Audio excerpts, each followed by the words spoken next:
Boy, oh boy, did I have an amazing interview with my man Chris McNary yesterday, who currently lives in Hawaii right now.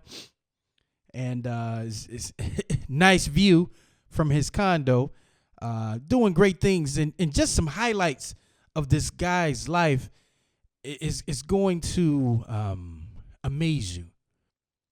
One time in his life, just a highlight, he made $100,000 in one day.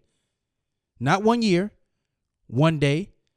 His dad died on the couch sitting right next to him when he was, I think he was 22 at that time. Getting into digital marketing, living in Hawaii, has a contract with the government, top secret, of course. Interesting story. I mean, I didn't know this going in, and that's what I'm liking about these passion stories is because you have no clue who you're talking to. And it just lets you know that beneath all of that exterior, some people you may think are just like they have it all together, but you don't understand that they just embody different experiences. And those experiences, basically, in the way they perceive them, is the fuel, or it's the blocker of their success. And you're going to enjoy this interview, people. So sit back, relax, get your coffee, your chai, whatever you drink, your beer, whatever. And it's a long interview. You may have to listen to it in different segments, but I promise you don't want to miss any parts of this interview because I know there are some nuggets in here that can help you move forward in your life. So enjoy the interview with Chris McNary. Okay. Today I'm here with my man Chris McNary. McNary. Got it. And we're out here talking about passion, talking about how did Chris get to the space he's in now. Now, Chris, I want to tell you a funny story. You said something right before I hit the record button. You said, I said, what's your last name? And it's how to pronounce it. And you said McNary. And you said, oh, Irish. So, okay. You appreciate this story. I'm in Somalia in a certain area, and we're eating breakfast with the Irish soldiers. And everybody wearing their last name. So at that time, my last name wasn't Muhammad. It was Moore. Yeah. Totally Irish name. So we're sitting in there. We got Moore, Wilson, Johnson in line. And these Irish soldiers, I wish we had Facebook and things. And they just happened to glance at our name tags, and the look on their face was like they saw a ghost. Like, Moore? Black guy? They didn't put it together. Like, how do they have our names? This is the most interesting thing. And of course, we didn't talk or anything. But yeah, when you said your name, that kind of brought me into that story. Now, yeah. And to be totally honest, McNary and McNary, I don't know for you, but for me, I'm African American. McNary was a slave name.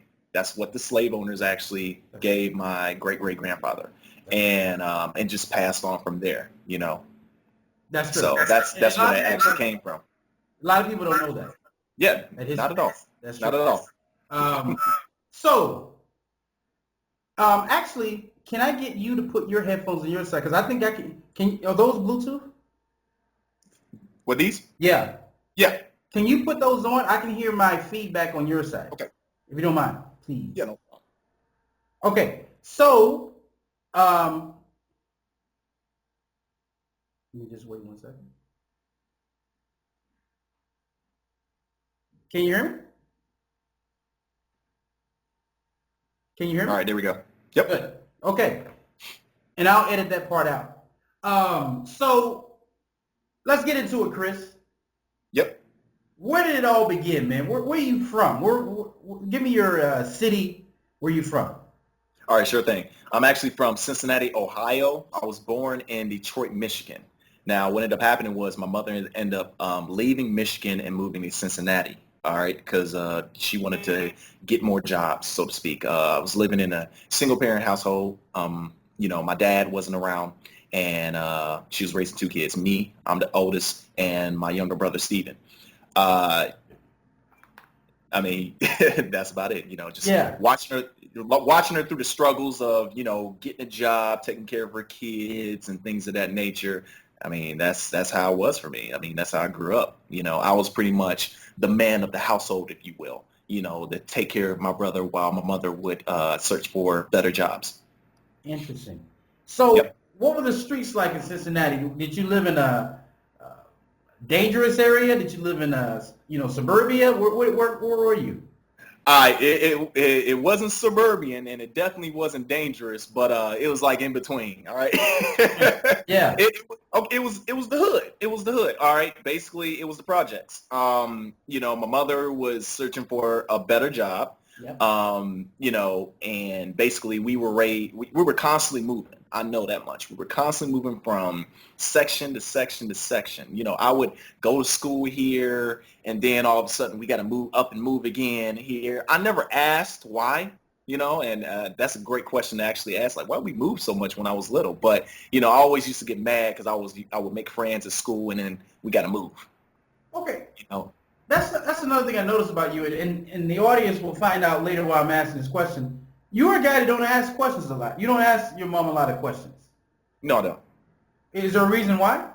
Or you just... The reason why is because I knew that and it's funny, even back then, I knew that whatever circumstances we were actually getting into, I was like, you know what? I'm going to be the best person I can possibly be for my mother. I'm going to be the best person I can possibly be for my family because I want to succeed. I have to succeed. I have to succeed.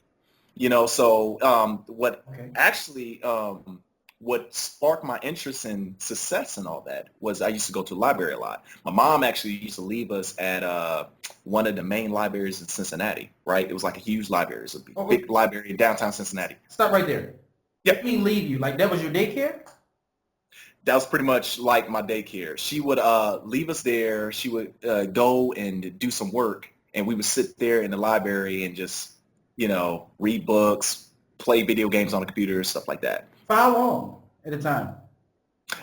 It would be like an hour or two. That's about it. It wasn't that long, like an hour or two. So you go to the Christmas party, say, hey, I'm going to drop my kids off at the library a little bit, and you guys do your thing. That's a cool, hour or two. So what ended up happening was I was always interested in the mind, right? I was always interested in the mind. So I started looking at books, and I'm just like, what is this book on psychology? What's this book on this? And I'm looking at things, and then I see this book about, it was Napoleon Hill. Yeah. How old are you, by the way, when you're looking at this? How old are you? Oh man, I was like like 8 or 9. Wow. Actually, like 8 or 9. So I'm like, okay, cool, because we would check books out and then take them home to read. Because like I said, we were too poor to have any video games or anything like that. Okay. So that was kind of like my favorite pastime. Yes, I was playing more video games than I was reading, and I wish it was reversed. Because if I knew that, I really would have ate these books up. So I was just like, okay, cool. I'll be searching. There'll be books scattered around. It was a huge library. Had a downstairs and an upstairs. Wow. So we're just walking around, looking at all these books. So I saw Napoleon Hill. I'm just like, what is this about? So I used to skim through things, and it's just like, all right, cool. I'm just like, all right, boring. Put it back. Right? I put it back. I'm like, I don't want to hear about all this, success and rich people and stuff like that. I'm like, all right. So, but that really sparked my interest in a deeper level. Mm-hmm. And all it was is just exposure. That's all it was. I picked up the book, skimmed through it, looked at a couple of pages, boring, threw it out. Right? I was interested in the mind. I like psychology. I like that type of stuff. So how to read people, how to do this and do that, and why do people do things, and so on and so forth. So because I always used to question myself about why my mother did certain things. So I would seek answers through books. It's funny you said that. One thing I've learned about passion is it leaves you clues. Yep. It doesn't come all at once. Like, for instance, do you know Warren Buffett's history about the library when he was around your age, 8 to 12 years old? A little bit. You know, Refresh he my memory. read every book on finance in the Omaha library in finance between Right. that age. And it's like some people know their passion right away, and some people it takes a lot of trial and error. Now, Hmm. okay, so Cincinnati, how were you in school? Were you a good student? Grade wise? Uh, actually, that's a good ass question. I wasn't. I actually wasn't really a good student. The reason why is because my father wasn't in my life, right? So around about, Stop. Did you just make an excuse? I did just make an excuse. Okay, I was just making sure. No. Listen though, because Okay. I'm actually getting so basically, when I was in fifth grade, Mhm. I was just mad at the world. You know, I'm up here throwing chairs. I'm up here being just crazy, just being crazy, right? Yeah. I was just like, because I was just, I was just mad for no reason. I was just mad. I was like, you can't tell me what to do. I can do what I want to, but just a rebellious attitude, right? So when it happened was I actually failed the fifth grade. Mm. So this is what happened. So when I repeated the fifth grade, I remember this. My teacher his name was Mr. Young, right? And he used to always say this: quid pro quo. He had it written up though. Yeah, I know. Quid, quid pro quo. He used to have it written down there. Everything, and now that I look at it, it's kind of weird. But back in the day, I was just like, what does this mean? It's Latin. You do for me, I do for you. And I'm just like, okay. So we used to go on trips and stuff like that. You want a trip, get A on the test. You do for me, I do for you. So Gotcha. I was my butt off to get that ace because I wanted to go to Seven Caves and I wanted to go to the circus and all the other trips, fifth graders used to go to, right? Yeah. And that really, again, just like the Napoleon Hill book, it instilled something deep in myself. Yeah. It really did. And I was just like, okay, all right, all I got to do is just give this guy what he wants. And I'm going to get what I want. Huh. I wonder if life is just that way too. If I give all my efforts out, Yep. then I'm definitely going to receive exactly what I want. If I help people get what they want, I'm going to get what I want. Okay. Zig Ziglar, right? That's true. So, That's true. Yep. so that's how I looked at it. So in the sixth grade, Another right? quote, by the way. Yep. In the sixth grade, I was kind of looking back, and I was just like, in the fifth grade, I failed. This is crazy. Blah blah blah. I need to get back into grade because a lot of kids used to always talk about me. Oh, you tall, you old, you're not doing right grade. So I didn't take that like, oh man, there ain't nothing I could do about it. I was just like, I'm gonna prove to y'all that I'm gonna freaking get back into my right grade. Watch. Because I feel like this stuff is too freaking easy. And I always felt like school was easy. All you're doing is giving the teacher what they want. Qui pro quo. Regardless of what it was, just give the teacher what he wants. If there's a paper that need to be made, I would go back to the teacher and be like, how exactly do you want this paper made? And I'll give you exactly what you want.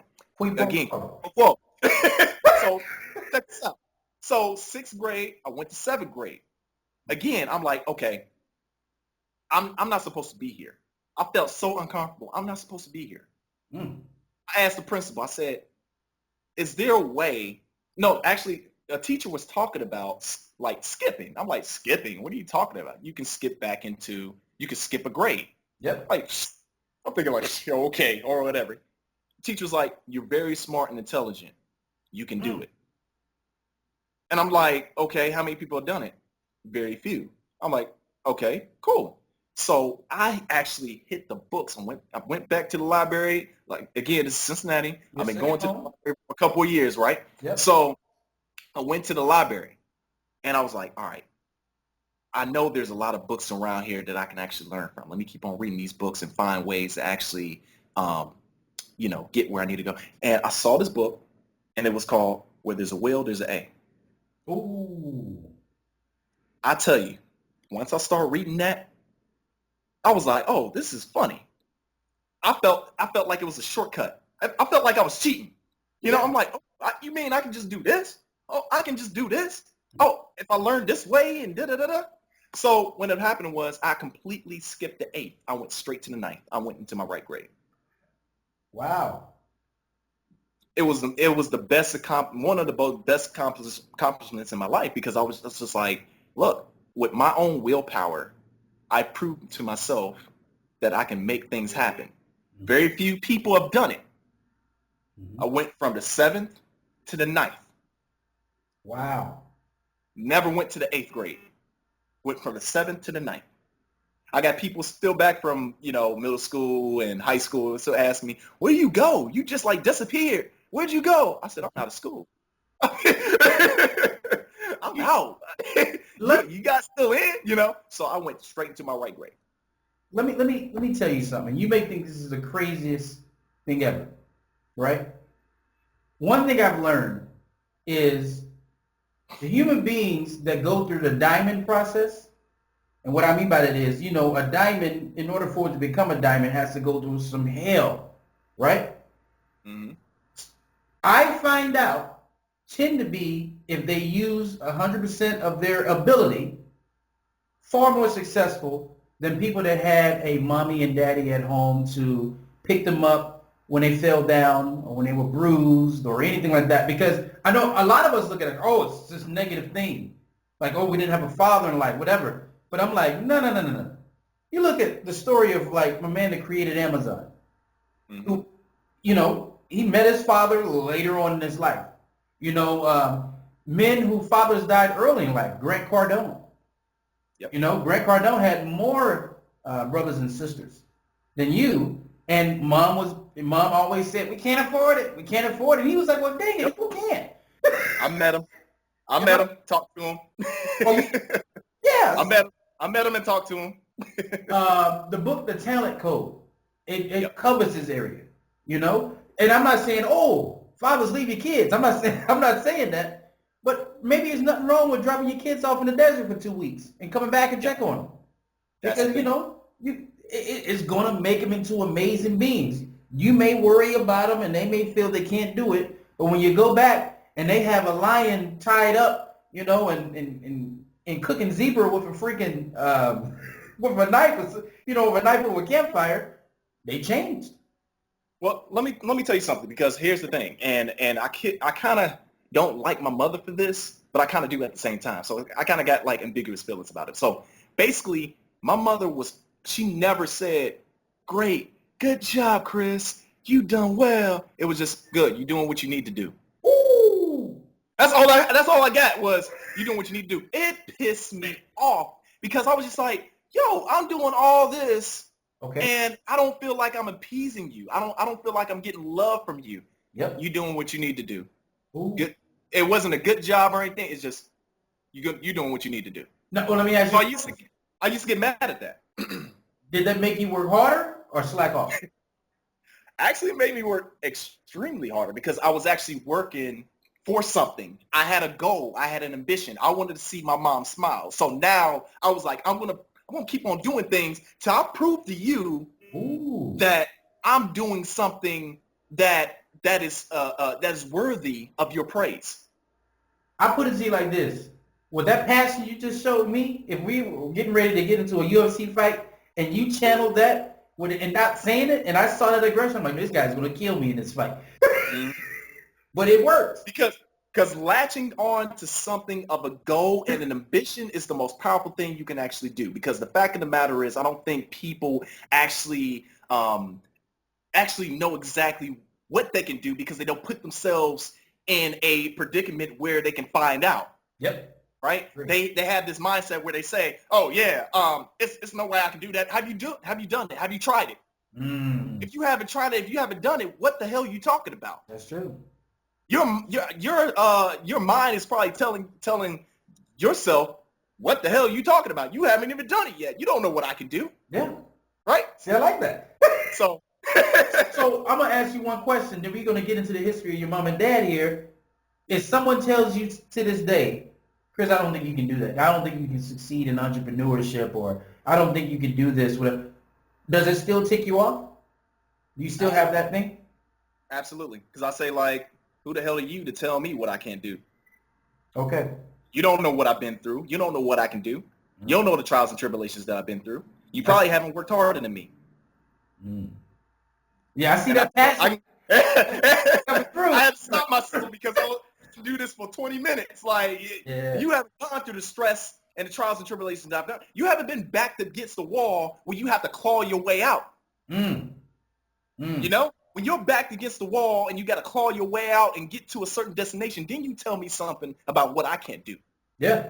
Just like Will Smith says, if we both run on a treadmill, I will die on that freaking treadmill before I get off. I like that.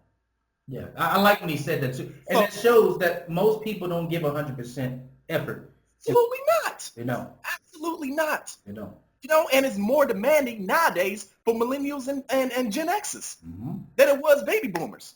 I agree. So, I mean, hey, I agree. whether you're going to go ahead and get this or not, totally up to you. Whether you want to, you know, live your life in comfortability, you know, and never achieve what you can possibly be, or you hit things hard, regardless of what it is. Sweep the floor, sweep that floor like it's like, you know, like the broom, like your mama gave you the broom or something. Yeah, the last broom on earth. Yeah, you're right. Exactly. You know what I'm saying? The littlest things, take it to the next level, regardless of what it is. If it's marketing, if it's writing the paper, you write that paper and put as much passion into that paper as much as possible. Why? Why? Because you're gonna get used to getting to your limits. Right?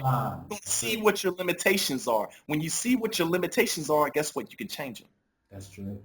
You can change them. You know what your limitations are. A lot of people don't know what the limitations are. They already preconceived that, hey, look, listen, I can't do it, and I don't even know what my limitations are. You don't know what your limitations are. That's true. You can have this, like, you know, there's some people that say maybe I can't do a 5K, but really they're built for a triathlon. Yeah. You know? But okay, let me ask you a question. So let's talk about your dad for a second. I want to see, do I see any similarities there? Right. So when your dad was lost in the forest and, you know, while, you know, you guys are trying to survive, what was he doing? He was a drunk. He was always, it's funny. He would always, like, we used to go to church, and he would find us. He would find us at church. He would always pop up out of nowhere. Was he drunk when he came to church? No, he wasn't drunk when he came to church. Okay. But he would pop up. He would just pop up. And my mom didn't like that. Like, you constantly popping up. So he always found ways to find us. We would constantly move. That's probably why we moved so much. We would constantly move, and he would pop up every now and then. And I'm just like... How do you think he would find out where you moved? I have no clue. I have no idea. Like I said, I never asked. And I, you know, these are questions that I'm glad I'm doing this interview because these are questions I do need to ask my mother. Like, how did he keep on finding us? And then there was a time where I think it was around about 13 and 14 where it just stopped. He didn't find us no more or anything like that. So, you know, again, that's something I need to be asking about. But he would find us. And let's fast forward. So basically, when I was, I went to college and for computer programming, and then I dropped out because I felt like, okay, I didn't want to sit at it. I love what I do. I love computer science, but I don't want to sit in the desk all my life. Same with me. I did computer science. So stop that. So I dropped out of college. I saw this big ass poster about being a SEAL, Special Forces, the epitome of the Navy. I'm just like, ooh, okay. No prior military. Listen to this. Now, when I thought about it, I was like, ooh, my mother will love me if I became the epitome of the Navy. Uh-oh. It was again more trying to prove to my mother that even though it was helping me, I looked at it as I'm going to prove to my mother that I'm something. Yep. You know, so I'm like, all right, cool. Let me go ahead and get into the Navy. Let me do that. So fast forward. So I went through the tests and stuff like that. I was actually I was in depth, right? I don't know, the Army has the same thing, but depth. You know, and I'm waiting to get into the military. So my mother. What's that? We call it MEMS. MEMS. Okay. Yeah. So I actually my mother found my dad, said, oh yeah, your dad's living in Tennessee. And I was like, okay, cool. Well, let me go out and live with my dad to kind of see who he is before I get into the Navy. Right? Wow. So I moved down to Tennessee, and I ended up living with him. The similarities were very uncanny. He went to school for computer programming as well, and he actually failed. But one thing that I noticed he was doing was, he was a con artist, right? And I ain't gonna get into detail in it. He was a con artist, so that's how he kind of survived, right? He was an alcoholic as well. Okay, right? let me just stop right there. So I'm not trying to tell you to do when I think con artist. And what year was this? What was this back? Oh man, this is 2000. I want to say 2007, 2006, 2007. I want to say. Yeah. Did you ever see the show Good Times? Some episodes, yeah. I just dated myself. I'm like, that old show? Like, there was a character on there by the name of Lenny. Okay. And he would wear a trench coat. And he would step into each scene and he'd be like, hey, my name is Lenny. And he'll have like VCR tapes and all kinds of watches, all kinds of stuff in his jacket. And you never knew he had it. Huh? He's like, this is what I got for you right Yeah. here. Now, are you talking scam artists like that? Or are you talking like, you don't have to tell us what it is, but, or... No. I want to explain a little bit. Here's the thing. He was a great manipulator. He would manipulate anybody. Like, he was actually living with my uncle. It was actually my uncle's house, right? His brother's house. Yep. And when he was sitting there, he didn't have a job or anything like that. He would do his thing with Dale, get a whole bunch of computers in his garage, and then resell them. Right? Okay. He had a lady who was infatuated by him. Yeah. And she would give him money. And this lady had she had a kid and everything like that. Mm-hmm. Wow. So yeah. So he was a ladies' man. He was a ladies' man too. Yeah. He knew how to talk to people. He knew how to get what he wanted from people. Mm. So obviously, there was something, that I got from him because it was just uncanny. I was just like, he's good about how to talk to people and get people to take a certain action. That's how I looked at it. So he had great skills. He just used them in the wrong way. In the wrong freaking way, yes. But let me tell you this. Okay. The only thing that was different for me and him was his mindset, because he felt like you said about excuses, it was all about excuses and why he couldn't do something. Held his butt back. But was it other people's problem? Reason why? What's that? Was it other people's? Oh yeah. He would talk about things like, oh well, it's because your mother. That's why I'm in the position I'm in. It's because your uncle. That's why I'm in the position I'm in. And it's funny to me because it was like, yo, you got all this talent, but he's doing enough to survive. That's what's so funny. And I relate this to other people. Like, you have all this talent, but you're only using a little talent in order to survive. You don't go all out with that talent. You're just doing enough to pay rent, to get your smoke, to get alcohol. Yeah. But you can't do it to really get yourself out of the certain situations that you have. Mm-hmm. Right? Yeah, that's true. He had a heart condition, and obviously from the smoking and from the drinking, right? And they gave him a pacemaker. Ooh. He's so smart. He took the pacemaker out because he felt like it was going to save him some money, so he wouldn't have to pay for insurance and stuff like that. Yeah. What do you mean he took the pacemaker? How did he take it out? He got the surgery. I don't know. That's what he told me. He got a pacemaker put in, and then he got the pacemaker put out. Because he used to talk about it and say, oh, well, I don't like doctors. And they gave me a pacemaker. So I went back to doctors, told them to take it right out. Save me some money. I'm like, what? So every time he smoked and everything like that, I used to say, hey, bro, you got to stop smoking. Oh, I've been doing this for a long time. Dad, stop smoking. Stop smoking. So I used to hide the smokes. Around the house, put them in the cookie jar or something like that. I used to hide the smokes. Every time he comes, where are my smokes? I don't know. Find them. I don't know. and your dad passed away, right? All right. How he passed away is because he took the pacemaker out. How long after he took the pacemaker out did he survive? He survived up until I was actually with him. He actually died right in front of me. He was on the couch. What was happening was we were actually going to watch a movie, and again, he's doing his smoking, right? But when he smoked, he used to always like annoy me because he'd be like, like that, right? Was To it annoy me. nasty? I'm like, Yeah. yeah, no, not intentionally. I mean, I'm sorry, not like he had to, but he did it intentionally to annoy me. Like he, like Stanford and Son, like that. Like, oh, it's coming. Oh, like get some attention. Yeah, like that. And I used to get annoyed and be like, see, goddamn, he's smoking again. See, I told you not to smoke. He would do that because he liked to see the reaction that I had. Yeah. So one day he goes out and smoke. We about to watch Smoking Aces. I was thinking of Smoking Aces too. He's smoking and you're watching Smoking Aces. Yeah, he would go out and smoke right outside and then come back.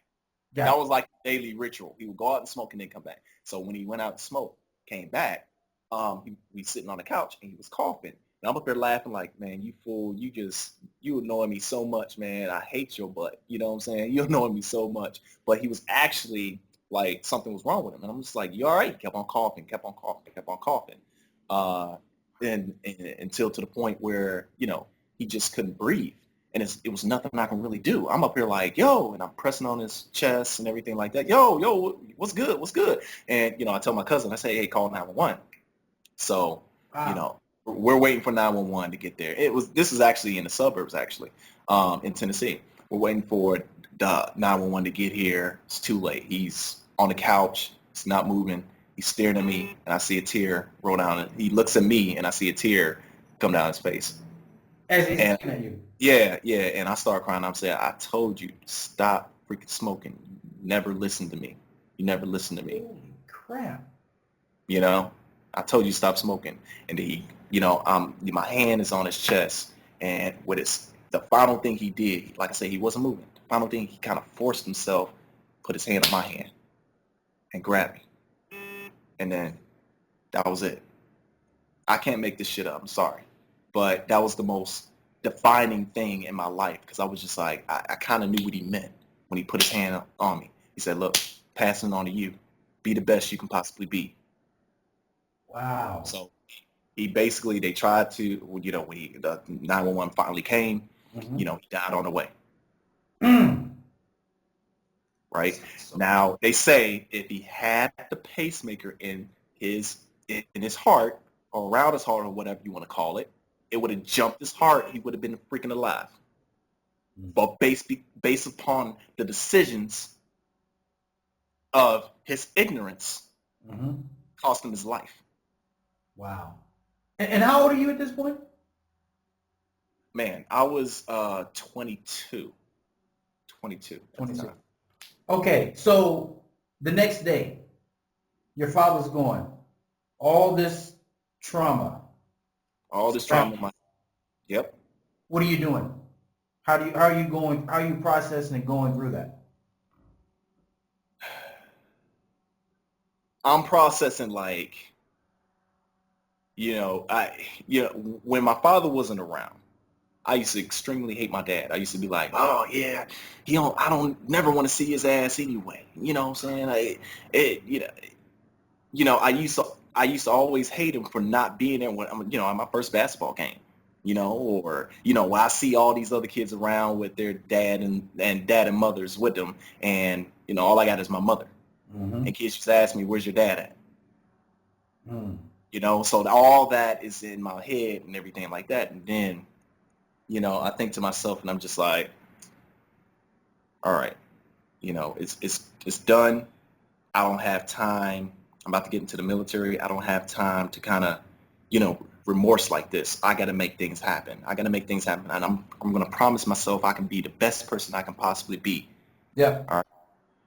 And if I feel like I'm not doing that, then I'm going to pinch myself back into the motion of being the best person I can possibly be to keep on succeeding regardless of the circumstances or the situation.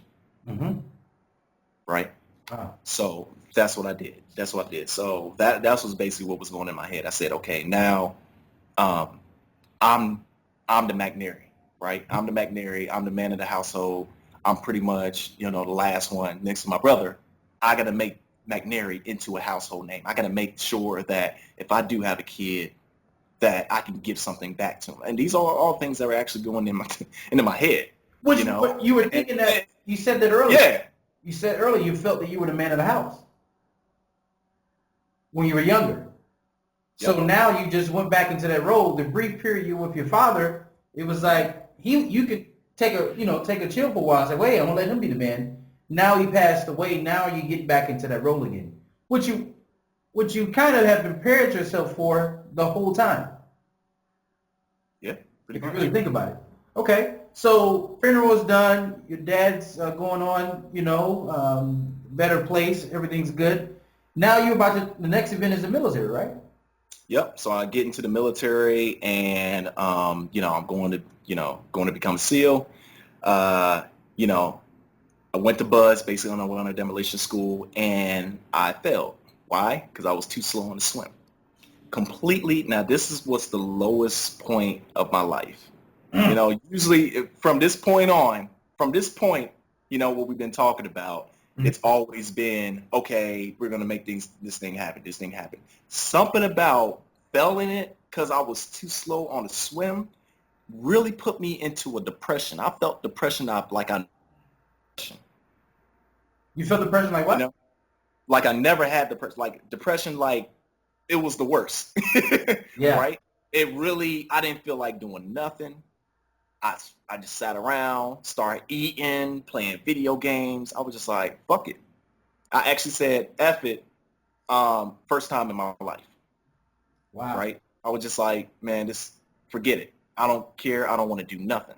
I hate my life right now because I really put in all my heart and passion into being of that position. Yep. And I didn't make it. Right? That really hurt me, man. It So really did. let me talk about that for a second, because I know I haven't been a Navy SEAL or anything like that, but I can imagine, like your Ranger or Special Forces. Special Forces, Green Beret. Yeah, Green Beret. Yeah. So I'm gonna reenact it. So you don't know what the time is. You fail the test, and then they tell you after the event, this person go on, and then they maybe give you your time at the end. So you don't know. All you know is you gave your best. Or did you give your best that time? I felt like I gave my best.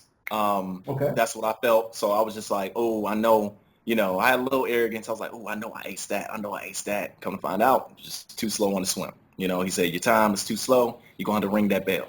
All right. So when you ring the bell, you're letting everybody else know, hey, look, listen, that's another one. You're gone. Okay. So you're going. I come back to the Navy. They say, okay, choose another rate. You want to be a BM, which is a boatswain mate. You want to be a firefighter, or you want to be an MA, Master of Arms. You can do security. All right. And he said, look, regardless, the guy told me, he said, regardless of, I know you really wanted to be a SEAL, but guess what? All right. Now we want to use you for something else. All right. Because what tends to happen is some guys end up leaving the Navy. Yeah. He said, like, F it. I don't want to do something. He said, we want to still utilize your expertise. I think you should be an MA. Which is like a military police. Military police, military security. And I'm just like, all right, fine. That's fine. Whatever. So I become an MA. Lift your spirits up a little bit? No, it went down dramatically because now I was doing something that I wasn't actually happy about. I never would imagine I would be a cop. I don't like cops. So I'm coming from Detroit and Cincinnati. I'm just like, I don't like no cops, man. I don't want to be a cop. Yeah. I ain't here to be a cop. The whole point was I was going to be a SEAL so I can get into the CIA. So I can tell them, hey, I was of Special Forces, so now I want to get into the CIA. So really, that was the bigger vision, was to get into the CIA and be like James Bond and stuff like that. So that's what the vision was. Now let me stop there. Now we're going to go to your mom for a second, because we're in this Top secret. You think you never asked? You think, or do you know? Does your mom have a security clearance? I never asked, so I'm not sure. Okay, let me. I know I'm I'm talking. not sure. I'm not sure.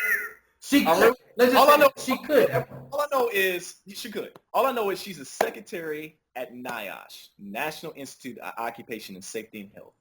And they All I, make. Can you tell what they make? yeah, they make gas masks for the military. They're also first responders for poison control. Yes. Okay. All right. How long your mom has been working there? Oh man, I'm actually not sure. I'm really not sure. Shoot. So are you saying that she Oh, had a I was a job? long time. She's been there for a long time, and she's actually on point to retire. So she's been here for a long time. She was when we moved to Cincinnati. She was going through jobs, and I guess she got upon this job as a secretary. And then boom, Okay, so she's been usually there when people since. come into jobs, they're like, got a job, congratulate me. She didn't look for any congratulations. She didn't come home and say, thank you, God, I got a job. None of that. Nothing, nothing. So you think she actually I really don't remember transitioned that. from a job and went into another job without even telling you guys or without even looking for praise? We were kids, but no, she didn't tell us anything. Was she one of those moms that came home, you know what, the boss sucked today. I really, I don't really remember her complaining that much. It was just, I remember sometimes she would sit on the bed and cry. ooh, That's the only thing that I really remember. Like I said, I was always out. I was always either at the library, playing outside, stuff like that. So I really wasn't too in tune on her job situation that I really didn't care. I yeah. really didn't. I didn't ask. All I knew is we were moving from place to place to place. We Mhm. went from a little ass apartment to a bigger apartment. Yep. So that was only indication that something was up. Like now we living not in the ghetto no more. We're living in pretty good status. And you still don't know what your mom was doing at that time. At that time, no. So, okay, being that you kind of put yourself as a man of the household, did you ever ask her why you're crying? Yeah, all the time I say like, why you crying? And she'd be like, hey, don't worry about it. I'm gonna get through it. That's what she used to always say. Okay, so Don't worry you never about it. really found out the answer. Yeah. Again, she's more like me because she didn't really tell me a lot of things. She didn't ask. She didn't tell me any answers. I didn't ask any questions. You are a perfect CIA agent. Well, let me You ask know, you this. and Let me ask you this that's how question. it was. I mean, I'm being brutally honest. I mean, it's just Yeah. how it was. So I was into video games, I was into reading, and I was into playing with my friends. Yep. That's how it was. I never asked. Well, let me ask you this. If you had to guess today of why she was crying, what is the first thing that come to your mind? I would say she probably was going for job positions that she didn't get. Ah. So That's what she experienced she some was probably failure. she was probably crying because she got two kids and she's a single mom. Your mom is strong, man. So that's what I can actually think about. It was tough, to take care of two kids and try to get the job of what she actually wanted to do. Wow. So she was So experiencing failure and going through it and still working because she ended yep, up getting a good job. no excuses. You didn't have no excuses at all. Your dad No. had many, but she had none. Yep. Interesting. Okay. Yep. So speaking of security clearance, you have one, right? You're doing something. We're not going to talk about that. I already know how that works. You're in something like that now. Would you say yes or no? Yes. Okay. And you're in Hawaii. Yes. So are you part of Hawaii 5 or anything like that, or? No. Not a part of law enforcement. I do work at Pearl Harbor. That's all I can really say. Okay, and I've seen it. You were on. Let me just off the record real quick, but still on the record. You ever heard of L and L? L&L? The restaurant, L&L. Yeah, I actually heard some people talking about it. You've never eaten there before? Mm-mm. No. Don't go. Because if you do, that will be breakfast, lunch, and dinner. Really? Oh my gosh. I heard some people talking about it though, but I never went there yet. Okay, let me get back. That was just my quick commercial right there. But Okay, they so got an IHOP here, and they serve spam here, so. yeah, spam is all over. All over. What city do you live in Hawaii, by the way? Honolulu. Honolulu. Okay, so you're like where? Like if you're in a condo right now, is that where you're at, or something like that? Condo downtown Waikiki. Downtown Waikiki, you got it. And how many bedrooms do you have? How many bedrooms? Just one. Yeah. Oh, okay. I was just saying in case you needed a visitor or something to come for a visit. It's pretty big, you know what I'm saying? So. We'll talk about that later off the thing. So let me ask you something, man. Yeah. What is your passion? What is my passion? Okay, let me stop. Sure. Before you answer that, I'm going to ask you another question. What was Michael Jordan's passion? Man. I believe it was to be the best he can possibly be. I think that was really his passion. See, I wanted to ask you that way to make sure you understood the question. So now I ask you another way. What was Michael Jordan's gift? What was his gift? I would definitely say it was basketball, obviously. You know, that's what a lot of people would say. But I feel like, you know, kind of listening to his story, it was more just he wanted to be the best person he could possibly be. Yes, you know, you gone through, you know, we all know he'd gone through some little things or whatever, whatnot. Yeah. But he wanted to be the best person he can possibly be in order to, to show people, hey, I did it. You can do it too. Okay. You see, that's how I look at people. I don't just look at the initial, you know, that's easy. Oh yeah, he's a basketball player. His passion is basketball. No, I don't see it as that. I don't see it as that. Just for a guy to retire and come back again, you know what I'm saying? I don't think that was just basketball. I really don't. Yes, you could say at first initial, yeah, he loves basketball. He wanted to do, but I felt like he was trying to prove something. It was a lot going on during those times. He was trying to prove I like that you just... I'm the best man.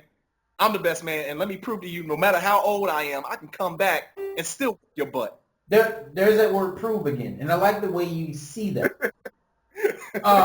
Maybe he was trying to prove it to his father because him and his father had some things, you know, that were going on. But would you agree with this? You have to love something in order to become obsessive, hear that word, about it. Would you agree? Yeah, absolutely.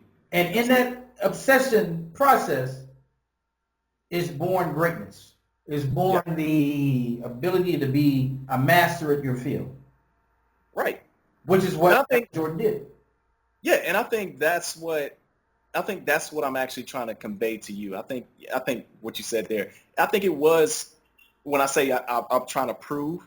Yep. It's an obsession because it just doesn't end when I prove something to you. Because when I prove something to you, now it's like, what else can I do? I'm obsessed about it. Oh, you're looking for something else. I'm always looking for something else to say, okay, let me get in here so I can show you that I know how to do it. Now, let me ask you a question. Done many things. Yep. And you're going to like this. Yep. You know, they say when you want to do something, you have to find a reason why. Right. So let's just say, I'm not trying to wish anything. Let's just say your mom passes away. The family that you connect with is gone, and it's just you, Chris. Who, at that point, would you try to prove something to? Myself. Because at the end of the day, that's what it really is about. Even though I'm trying to prove something to somebody else, I'm also trying to prove it to myself. Because I got a lot of little talks in my head about, whoa, Chris, you can't do this, you can't do that. So I'm like, shut the hell up. Yep. I'm going to make this thing happen. I never would have thought I would be in Honolulu. Right? I never would have thought I would be in Honolulu. Which is a very expensive place to live, by the way. Exactly. But I sold my skills. I sold my skills and I showed them that I can do any freaking position, whatever you want, I can do it. Mm-hmm. It's selling myself. I've been selling myself for years. Yeah. I've done door-to-door sales. I've done selling travel. I've done door-to-door meat sales, which that was pretty interesting. That's actually a good story too to talk about. I've done timeshares. I've done telemarketing. I've done roofing. And this all, I didn't care. I was just like, whatever I do, I'm going to be the best I can possibly be in it. Now, It didn't matter what it was. let me ask you a question. We're going to go back to something. Yeah. You said your dad was great at talking to? Talking to people and getting people to take certain actions to get what he wants. Does that sound similar to what you just said? Absolutely. Sounds very similar. Absolutely. Yeah, and I was actually surprised about it too, because I was just like, "Oh, you doing this?" He had the gift of gab, and we I got mad at him because I saw myself in him. And it's funny, and let me tell you something. This is cool. My mother used to always say, "I see your dad in you." Ooh. And that, you know what? That pissed me off because I'm like, I'm not Michael. I'm Chris. You know? I'm Chris. I'm not Michael. I'm not my dad. I'm Chris. Yeah. And she used to always say that, I just see my dad in you. That's all I see is just see my dad in you. It pissed me off because, again, I'm trying to prove to her that I'm Chris and I'm better than my father. Okay. So a lot of these things are just, combining. They just stack it upon, stack it upon, stack it upon, stack it upon, stack it upon, and it's making me into somebody that's somebody to reckon with because I'm obsessed. I want to be successful. I don't do it just for somebody else. I do it for me. I do it because, I'm going to take a Grant Cardone because it really is my duty, obligation, and responsibility. When I read that book for 10X Rule, it related so much to me because I was just like, yo, that's exactly what I've been thinking for years. Yep. I thought something was wrong with me. Mm-hmm. It got to the point where, friends would say, why are you like this? Why you walk like that? Why you talk like that? Why you think like that? And I used to be like, maybe something wrong with me. Maybe maybe I need to succumb. Maybe I need to succumb. But when I succumbed to all the other nonsense, I felt so horrible. Like, this ain't me, man. This ain't me. Okay, so let me just stay there for a second. So the people that were around you who you call friends, who seemed like what they were doing was, you need to act like us. And if you don't act like us, you're weird. You're weird. We'll outcast you. And then you start taking that in like, holy crap. Am I weird? Yeah. Am I weird that person? So Are these people still in your life? Hell no. Because the fact of the matter is, you can't care what people think. If somebody says, oh, Chris, you're arrogant. You're this and that. Hey, that's a problem with you, not me. Yes. That's a problem with you. Because the fact of the matter is, if I'm not arrogant as a black man in America, if I'm not I'm not going to say I'm arrogant, but if I'm not a sort of cocky, right? And if I'm not have some sort of confidence, how can I continue doing the things and having the success that I have if I don't have those attributes? That's true. You got to believe it. I have to believe it. Yeah. I have to believe it. So I wake up thinking, okay, cool, I'm $100 million person. Mm-hmm. Now I have to get to that. I have to prove it to myself. There's the P word, right? Yep. I have to prove it to myself now that I can make $100 million. Yeah. Regardless of the failures, because you're going to have some failures. Mm-hmm. But you have to wake up believing with a firm belief, hey, I'm going to make this thing happen. Because guess what? If you believe that you make $100 million, you're probably not going to get the $100 million, but you're going to be super freaking close to it. Yeah. Right? You're going to be a lot better than what you started out with. That's what's so funny because a lot of people are like, oh, you're thinking way too big. Oh. You need to think, just think about making $500. Just think about, and I used to think like that, like, okay, well, I'll think about making $500. Don't you know I never made $500? Right? When I thought like that, right? Yep. But when I thought, hey, I'm $100 million, tell me why I made $100,000 in one fucking day. Look, doing credit repair, mm-hmm. doing credit marketing for a person, credit repair, and foreclosure. This guy, he was going through a divorce, so we helped him with his credit, and he was going through foreclosure. We helped him out. Unequivocally came out to around about $100,000. Mm-hmm. Of course, it was split amongst us two, but I made that. You made it, yeah. That was the definitive part of my life, and I was just like, whoa, I made this money so fast, and I thought I can never touch that. Yeah. You know, I can never touch it, but it happened. Mm. Yeah, you can say it's luck. You can say this and that. Well, I don't never say that. Yeah, I know what you're saying though. Yeah. It happened. I don't care how it happened. It happened. But see, I have that in my mindset. Now I know I can make more. That I proved to myself that I can make this amount. And it's one step closer to what I'm talking about. See, when you don't, yeah. and I'm not trying to cut you off. No. Keep going. When you think like that, when you think of high abundance, you're getting steps to take you there. Yeah. In reverse, when you think of a low abundance, you'll never get there. You know, it's so funny because you said that the friends will say, "Oh, stop making these crazy goals. Just focus on 500." But then when you make 100,000, then they're like, first, you didn't make 100,000. You're lying. You didn't make 100,000. Lying. It's Photoshop. You didn't do that. Yeah. Then they spread rumors. Look at this guy. Oh, here's a $100,000 guy.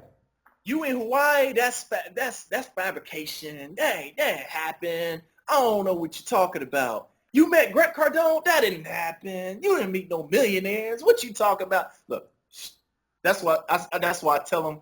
I don't know if I can curse on this, but I curse a lot. Whatever you want him to listen. All right, cool. Well, not whatever you want, but yeah.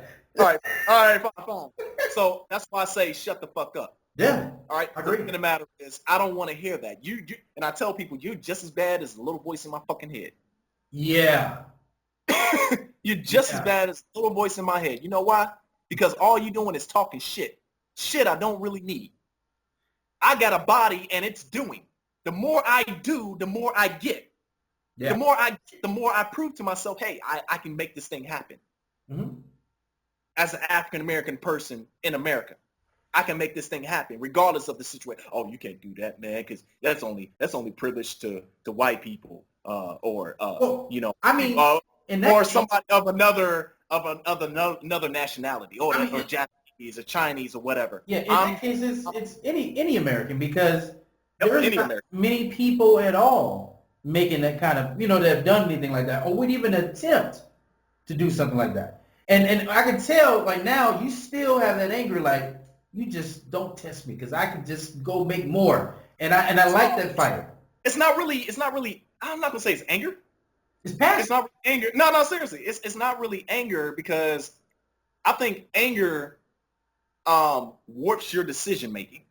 All right? I think anger is something that you really can't turn that into something. I think it's strong, definite, and defined passion.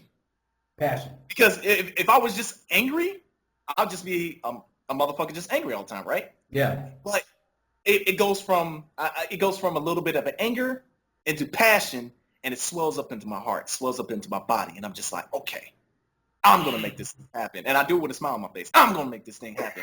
I don't know if you listen to CT Fletcher. You know what I'm saying? I command you to grow. Yeah. I command you to grow. I demand my bank account to be this amount. I demand this. I demand that. And when you're impassioned and you're telling yourself that, you shut the little stupid ass voice in your head up. Yep. Mm-hmm. You shut it up, and it's quiet for a little bit. It shuts up. It really does. It shuts up. It's quiet for a little bit, just for a little bit, right? And you're like, I demand you to shut up, the little voice in my head. I demand you to shut up. I don't care who you are. I'm going to make this thing happen regardless of the situation, regardless of of what happens and what's going on right now. Yeah. I'm going to make this thing happen. And that passion is what people need. That passion is going to drive you into to reach your limitations. So once you see your fucking limitations, you can go past them. So you're saying, in a nutshell, that passion is important to have in your life to pursue your dreams. Passion, I wouldn't even be here.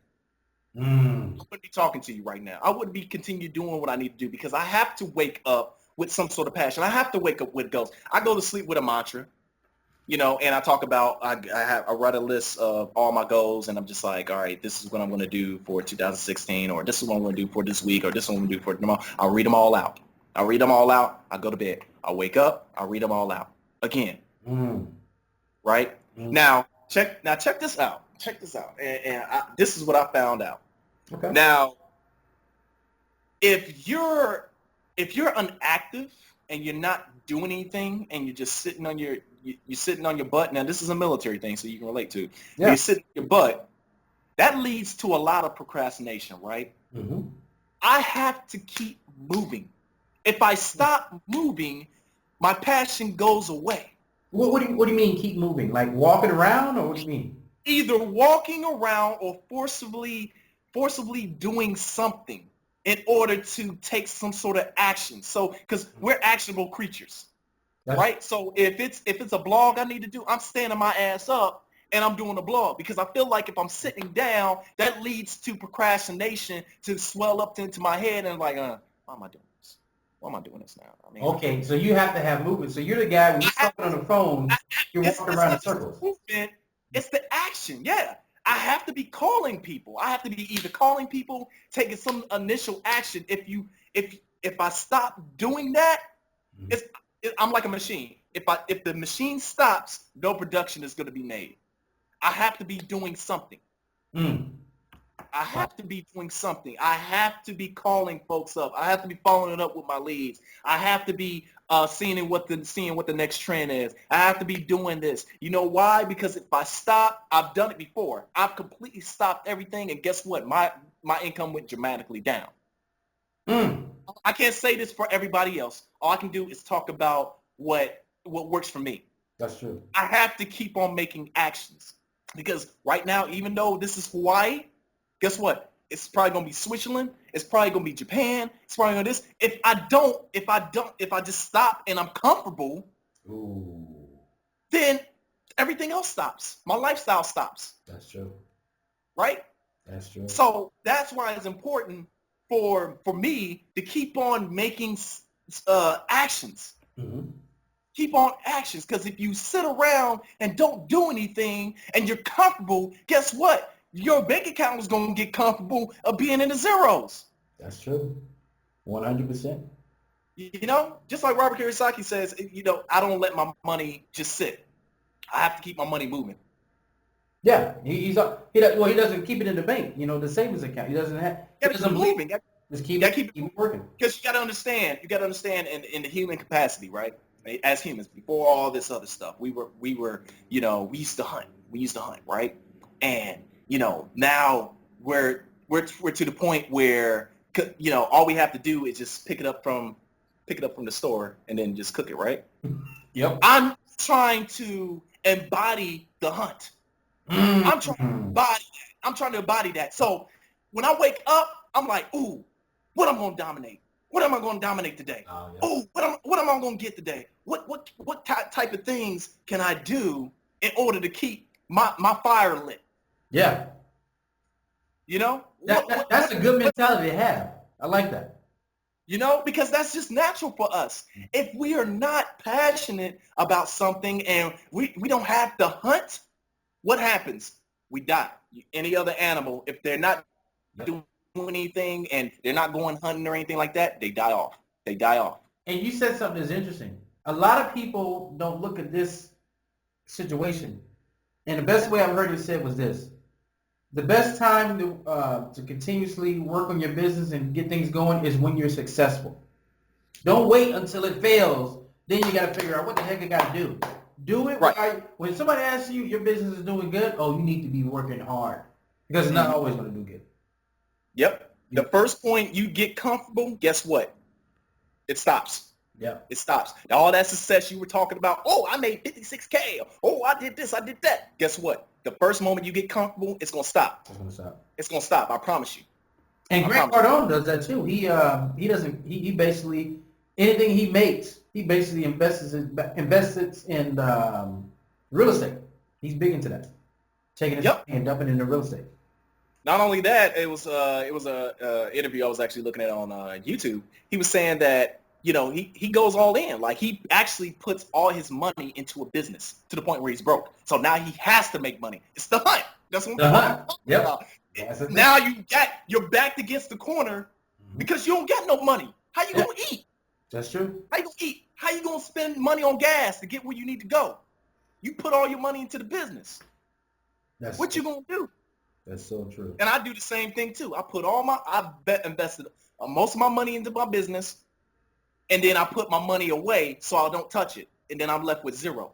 So therefore, I'm looking at, okay, what do I got to do? All right, we got Craigslist. We got Fiverr. All right, I know my skills. I know what I can provide. I know people that need my skills. What can I do? I know I can do this. I know I can do that. I can do that. I can do that. I can do that. Constantly getting money flow. Well, let's do this, my man. We had a lot to talk about right now. We're going to have to do a part 2. Right now, we're over the hour mark, and time flies when you have fun. Hey, so let me stop this now, but I want to ask you one question.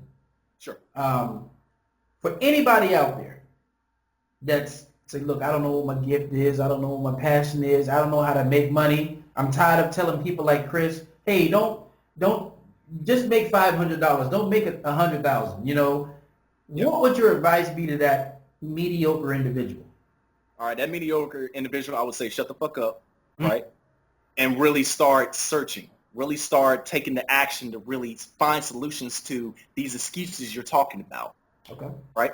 So, like I said, you got the library. Initially, the library was actually made to knock out the college, actually. So you can get all your information from the library. Okay? That's what a library was actually. The library was made to do what now? Initially, a library was made to replace college. Wow. Now, a lot of people don't know that. Because Benjamin Franklin was responsible for the library. What's that? Wasn't Benjamin Franklin responsible for the library? Yeah, he was one of the individuals that were responsible for it. But what I'm saying is you can get all your information from a library because I get a lot of people that say, oh, yeah, I didn't go to college. You got a library. Now you got the internet. That's true. Yes, there's a lot of crap on there, but you need if you don't search and read the stuff so you can differentiate between the crap and the good stuff, how would you know if it's crap? Right? So it's a lot of stuff out there, but people don't make that initial action to actually, search and find something. That's true. They really don't. They make excuses before they do an action. That's stupid and that's ignorant. I like that. So basically, you have the person scared to death to come see you. Hey, ain't nothing to be scared of. Yeah. No, it's not scared to death. It's just I've been through it. I've been through it, and I know it doesn't fucking work. If you sit up here and talk about excuses of why you can't fucking do something, then guess what? Ain't no pity party gonna be around you to be like, yeah, Chris, you right. Yeah, dude, you right, man. Yeah, man, you can't do it. You right. Nobody's around. Everybody moving. The world is moving. Yeah. And whether you're moving with it or not, it's moving. Yeah, and before you know it, guess what? You will die sooner or later. Yeah. Now, are you going to leave a legacy? Or are you going to live in mediocrity and die with leaving nothing? Yeah. Your life, right? Man, I love your passion, man. Good things you're doing. Hang tight. We're going to talk after this, but thank you guys for tuning in. My man Chris has enough passion for 100 men, and I love it. And we all need to find a way to bring this same passion in our lives because it's down there, deep down in our souls somewhere. So thanks again, Chris. And like I said, hang tight. We're going to talk after, and see you later, guys.